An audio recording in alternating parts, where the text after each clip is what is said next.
What's up, Tweener heads? Welcome back to another video. Today, here with Phil, and today, Roger Federer has won his 99th tour title. And he just won his latest title in Basel, Switzerland, the Swiss indoors.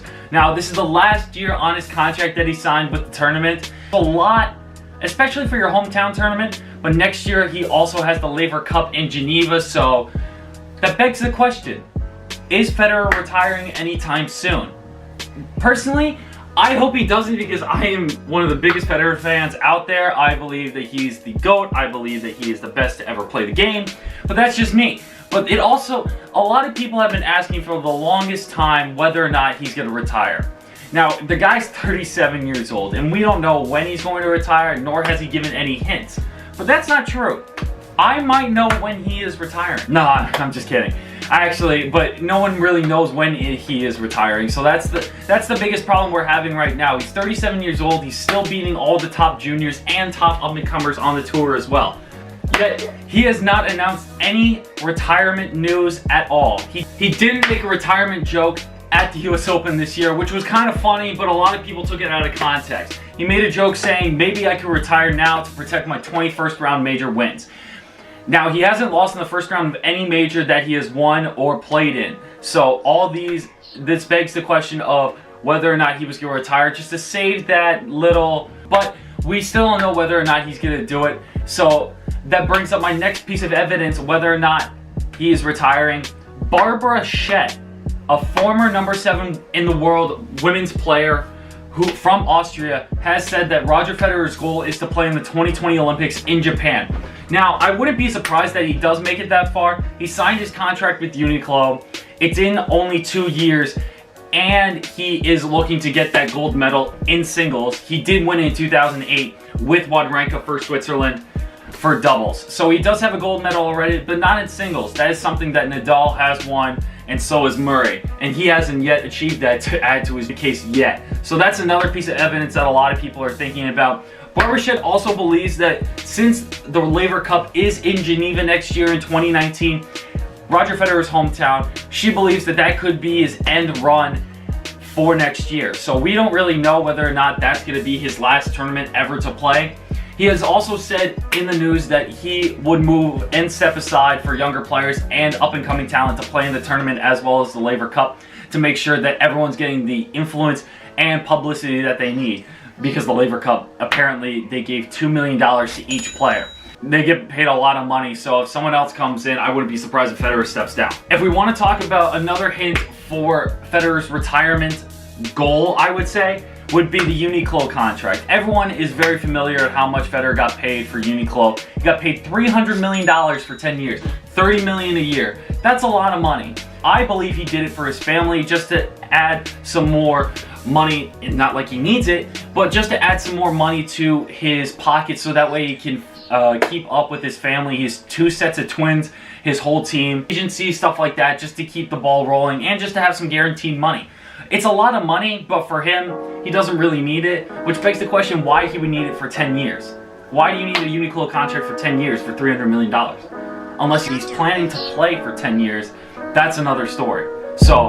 And he has no indication whether or not he's going to retire. So that's an interesting concept to talk about when it comes to Uniqlo. So a lot of former pros have come out and talked about Roger Federer ever since the US Open when he lost to John Millman in the quarterfinals. Agassi has said that there's a lot to be discouraged about on tour, just because there's a lot more younger players, stronger players, faster players than Roger Federer is. Well, I think guys are smarter, guys are stronger, guys are bigger, guys are faster. It's like every sport. Yes. Oh, there's much more. There's a lot of reasons why it can be over.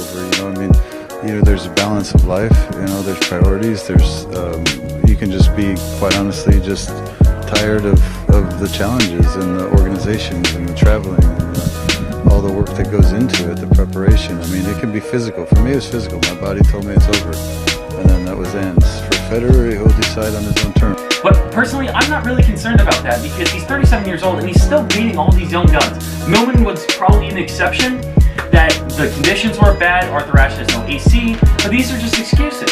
So it's not like he's scratching his head of why he lost the match, but there's nothing to be discouraged about, because Federer's still not losing anytime soon. Another pro that has come out against Roger Federer for retiring soon is Pat Cash, the former tour player, Grand Slam winner from Australia.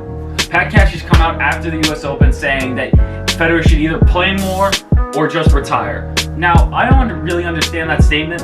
In an article produced by the BBC, Pat Cash has come out and said, eventually it catches up with you and you get unexplained losses and bad performances. It will happen once in a while and then a little bit more and a little bit more. Then you say either play a little bit more or retire. It doesn't really matter for me whether or not he's going to play or retire because he doesn't give an indication whether or not he is going to retire. With his team, his coach has even come out and said that he hasn't even talked about retirement. If he thinks about something in the future, he stays in the moment, and he doesn't really talk about retirement unless he's staying in the moment. As long as he's having fun with tennis, he will continue to play the game. I don't think, that he's a guy who looks like 3 years in advance what he's gonna do. I think he tries to keep on having fun.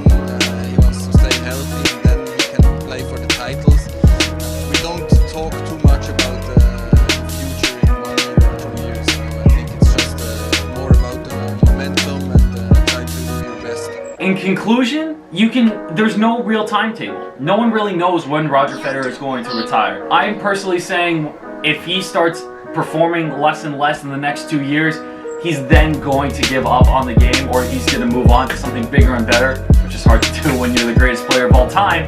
There's no indication whether or not he's going to retire. I think it's going to be another 2-3 years.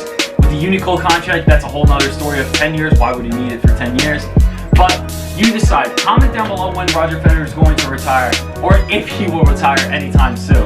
If you like this video, make sure to leave a like on it. And if you want to follow more of this content, make sure to subscribe to Tweener Head Tennis as well. If you want to follow us on all our social medias and behind the scenes content, make sure to check us out on our social medias, Facebook, Twitter, Instagram. Make sure to check out all those. If you want to follow for articles and more behind the scenes content as well as interviews, go to tweenerheadtennis.com. And I hope to see you guys soon, later this week. We have more interviews coming up, and we have a lot of more cool content. Hope to see you guys soon. Thanks, guys.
Yonder.